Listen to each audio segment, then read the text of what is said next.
21 to 9, and it's hard not to love seahorses. They're so unusual. They look so fragile.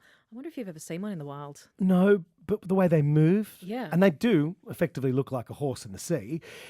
I'd love to see one in the wild. In Port Stephens, there's been a big effort to help the endangered white seahorse. Today, that goes to the next level. Hundreds of school students have built seahorse hotels, and they are being installed off Little Beach in Nelson Bay. So let's find out all about it.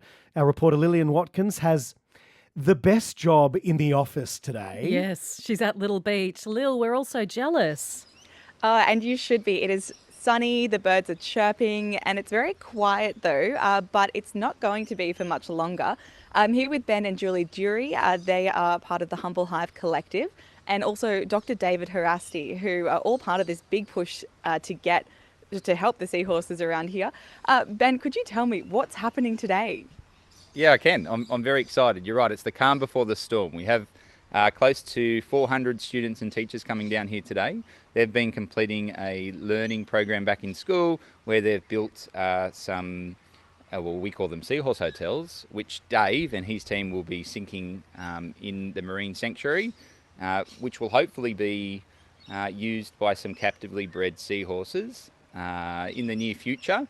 So yeah, they're just doing their part to try and save an endangered species. So we're chuffed to be part of it, to be honest. Yeah, and the seahorse hotels, for anyone who's listening, could you describe them for us? I had a bit of a peek at one before, but yeah, give us a bit of an overview. Yeah. Well, okay. So in essence, they're like a Rio a cube that sits at the bottom of the ocean. But what the kids have been able to do is not just assemble those structures, but they've also gone to town in designing the ultimate hotel based off of what they've learned about the seahorse. So I'll give you an example. One of the hotels over here has got a disco ball, and you might think, how does that relate to seahorses? But they've learnt that a mated pair of seahorses perform a dance every morning, so they've provided that space inside the hotel. That's incredible. And David, I've got to go to you now. So this, I guess, what does this mean to you? Well, it's super exciting. So the Seahorse Hotels is a concept that we came up with about 6 years ago. And now we're putting them back in the ocean into areas where the natural habitats have been lost. The floods have a devastating impact in 21 and 22. So we're putting these hotels in that the kids have built. And what we're going to see over time is those hotels will turn into natural habitats. They'll get covered in marine algae and sponges. And we'll release our captive bred seahorses from the Fisheries Institute. They'll go out there later this year. Amazing. And things like disco balls, I'm sure it's going to encourage them all to hang around. I think what the kids have come up with is so creative. Because seahorses fall in love and they mate for life, why wouldn't they want to stay in a hotel that's got a disco ball? Encourages them every morning to come together and do their mating dance. So the initiative and the creativity the kids have shown is just excellent. Yeah, amazing. And so from here, so right now we're putting the seahorse hotels in, but it's going to be a little while till we actually get the seahorses in. Can you give us the timeline for that? So at the moment we've got 600 seahorses at the Port Stephens Fisheries Institute. We're probably going to be releasing them in about August. So we'll be putting them into here at Little Beach and over at the Pipeline dive site. And the idea is that those seahorses will be released onto the hotels. They'll call it their new home. Hopefully come October, November, they'll start breeding on the hotels, which will help repopulate the population. It's so exciting. And look, it's exciting for us all here, but especially the kids coming along. I know you went and picked up, Julie and Ben, went and picked up some of the seahorse hotels the other day. Can you tell me how the kids were feeling then? Look, I mean, before we even walked in the gates to see the kids, they were just saw us coming and so excited, jumping up and down. Some of the kids were like, when's our next lesson coming? They've just been absolutely buzzing. So it's great to I guess feed off that excitement. And, that was just a preview for today, really. So we can't wait for the energy. It's going to be awesome. Yeah, amazing. And hopefully this is creating another wave of, little eco warriors. Do you think, Dave? What it's great to see is that you get kids involved, which gives them a bit of a bond with the environment, the marine environment, and we want to educate our children. They're the ones that go home and talk to their parents. They're the ones that tell the parents about the problems that the seahorses are facing, but they're also the ones that tell the parents what they're doing to help save them now, and I think that's really important. Yeah, absolutely. And I am mindful that we are coming up to the end of our chat, but could you tell me just in a brief overview, what are the challenges that the seahorses are facing? So the seahorses are facing, the endangered white seahorse is suffering from habitat loss. So we've lost lots of their habitats, such as the sponges, the soft corals and the seagrasses. So hotels are providing that habitats that have been lost, gives them somewhere to live, somewhere to feed and somewhere to breed. Amazing. Thank you so much, David. And thank you, Julie and Ben. Back to you guys. Lil, thank you so much. Lillian Watkins at Little Beach, Nelson Bay, one of the most beautiful parts of the Hunter to start with, where around 400 school students are going to be watching those seahorse hotels being sunk down into the habitat. They've helped make those cubed hotels, but I love that they also get to be involved in delivering them. Seeing it happen. Otherwise, it's just Yeah. an It's just a seahorse classroom hotel experience. with Yeah. a disco ball. That's right. So how wonderful that today's classroom experience involves getting to Little Beach. And what a day for it. Oh my goodness. I hope Lillian gets the chance to put her feet in the water, and some of the students do as well. Keep an ear out. You'll hear more from some of the students on their designs and how this has all happened as the day goes on. It's 8:45 on ABC Newcastle.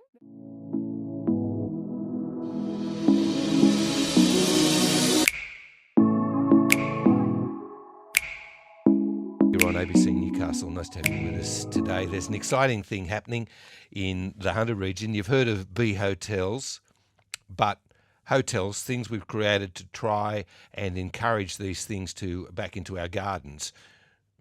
Something very similar is happening in the ocean. They're called seahorse hotels, and they've been developed to protect a very special species of seahorse. Lillian Watkins is at Little Beach in the Nelson Bay area.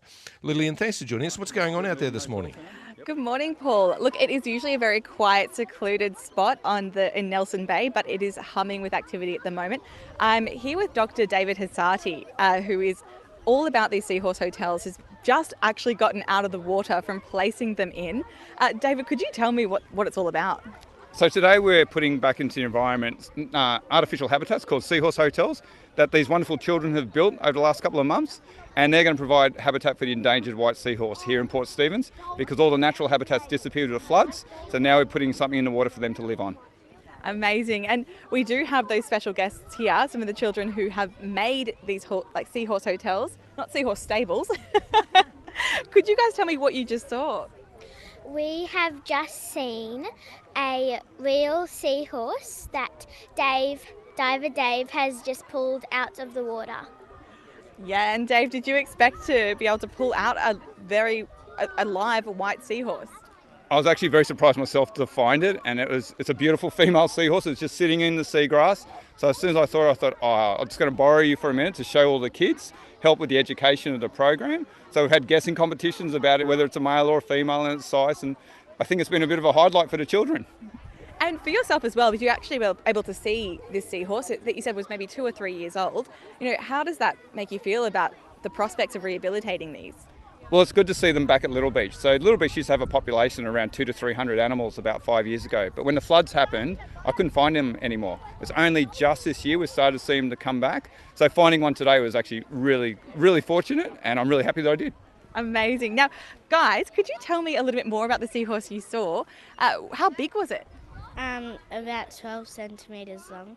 12 centimetres. Now, do you think those kind of seahorses are going to be in your seahorse hotel very soon? Yeah. Yeah?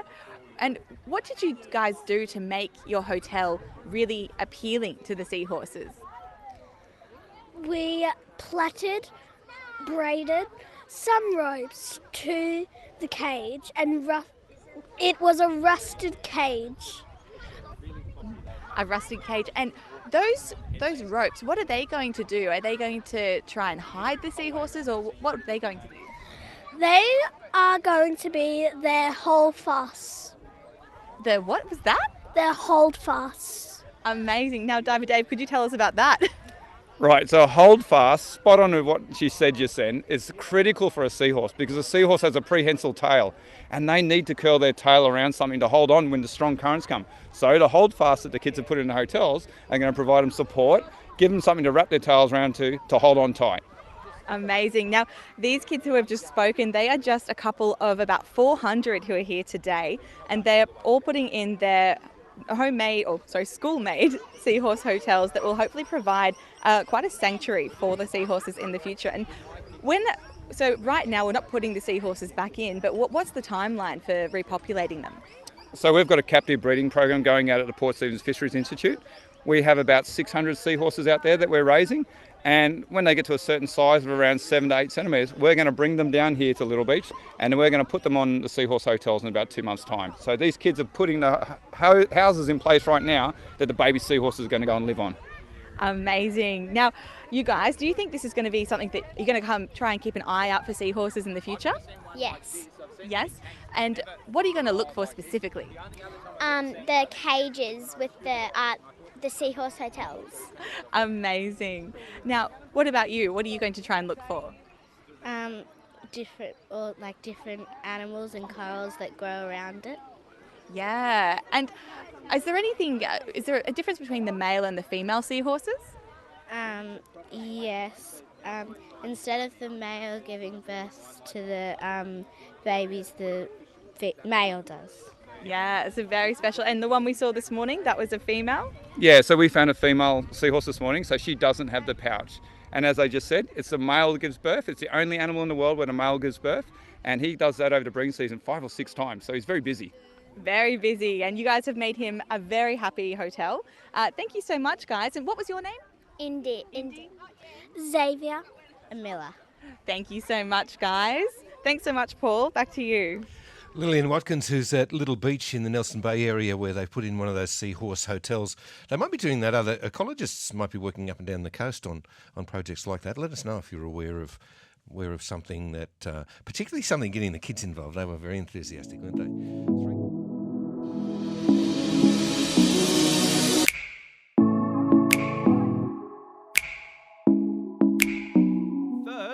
I'd like you to go under the sea with me around Nelson Bay. An extraordinary thing happened today. 400 students from around the Hunter put their heads together and created new habitats for the endangered White's seahorse. It was organised by Humble Hive Collective. Bunch of students, teachers, scientists created 14 new sanctuaries, and then they sunk the seahorse hotels. ABC Newcastle reporter Lillian Watkins went along to witness it all. The sleepy seaside village of Nelson Bay is anything but quiet today. Hundreds of school children have flocked here, and it's not the only thing they hope will swarm Little Beach. Who have I got here? Liam. What are you doing here today? One seahorse hotel's in Why? to save the seahorses. Specifically, Liam's talking about the endangered white seahorse. And along with me today is fisheries marine scientist Dr. David Harasti, also known as Diver Dave to the kids. What's happening with the white seahorses? Why are they endangered, and how will this help? So the white seahorse is only the second endangered seahorse in the world, and the reason for that is habitat loss. It's only found along the New South Wales coastline, and what's happened over the last 5 to 10 years is a lot of habitat loss, and particularly things like the floods. When the floods happened in 2021 and 2022, it was like underwater bushfires came through, and everything that the seahorses lived on disappeared. So the seagrasses, the soft corals and the sponges, they all vanished with the fresh water. So what we're doing now is we're putting in these artificial habitats to provide somewhere for these endangered seahorses to live. And we call them the Seahorse Hotels, but they're a bit like an underwater pub. It's where the seahorses come together, meet and greet, have a bit of fun time, and hopefully they get a bit lucky and they'll make a partner and they'll start breeding. Primary schools from around the Hunter managed to create 14 seahorse hotels, which are basically open-gridded rectangular-like cubes around 1 metre or 2 in length. And today, they were able to come out and watch their hard work sink. Now, Jessie, could you tell me what you just saw then? I saw our Seahorse hotel getting dropped off, and it looks really cool. Really cool. What was in the hotel? We had like a hammock for the seahorses and like places to hide from predators. And we had like lots of string around it, so then the seahorses can chill there. Amazing. Now, is it something that when you were designing it and putting it all in, were you like, what would I want as a seahorse? Yeah, I'd probably want a hammock because I like sleeping a lot. So yeah. And making sure they can hide from predators, is that a big problem for seahorses, did you learn? Yeah, it's a huge problem for them because lots of stuff like they eat seahorses because they're small, such as like sharks, they can eat seahorses. Yeah. And how fun was it putting it all together? It was super fun and cool. It was really fun. The day was full of excitement and surprises for both the students and Diver Dave. Look what they got when they're so special. Hotels down. Come and have a look. Real seahorse. How'd you get that? The divers got it when they dropped your hotels down into the ocean. See? So you managed to pull something special out for the kids to look at. Yeah, just by chance I managed to find a seahorse, a nice female, and that's been a highlight of the day, I think, for all these children. They've come here and they've got to see a seahorse, which I did not expect either. And how promising is that to see a seahorse, particularly the endangered one? It's really encouraging that, since the floods, we've actually starting to see some recovery now. It's only been just this year, so to find one here in the shallows where there used to be 200 or 300 living before, to find one again, that's a highlight. That's really good. Diver Dave says finding the seahorse is heartening, but it isn't the only thing giving him hope for the creature's future. And who have I got here? Ruby Pippa. Doing all of this, did you learn much about the white seahorses or seahorses in general? We learnt that the males carry the babies and they have the babies, and their scientific name is hippocampus. Do you think they look like hippos? No, I don't think they look much like hippos. I think they look more like a horse. Yeah, so the seahorse name's probably the better one, right? Yeah, and also I learnt that the seahorses have a special dance every morning, so we had to make sure that there was room for them to do a dance in the mornings. Amazing. And how special does it feel to be able to help this endangered white seahorse to, actually have them for maybe your kids or your grandkids one day? It feels really cool, and it feels like we're actually doing something for the world. I feel really good because it's nice having to protect a lot of seahorses so they can live longer. That's great. ABC Newcastle reporter Lillian Watkins there at the launch of the Seahorse Hotels. Launched them overboard to create these habitats at Nelson Bay today. It is ABC Newcastle. Paul Cullen with you this afternoon.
From the bottom of my heart, I would like to thank you.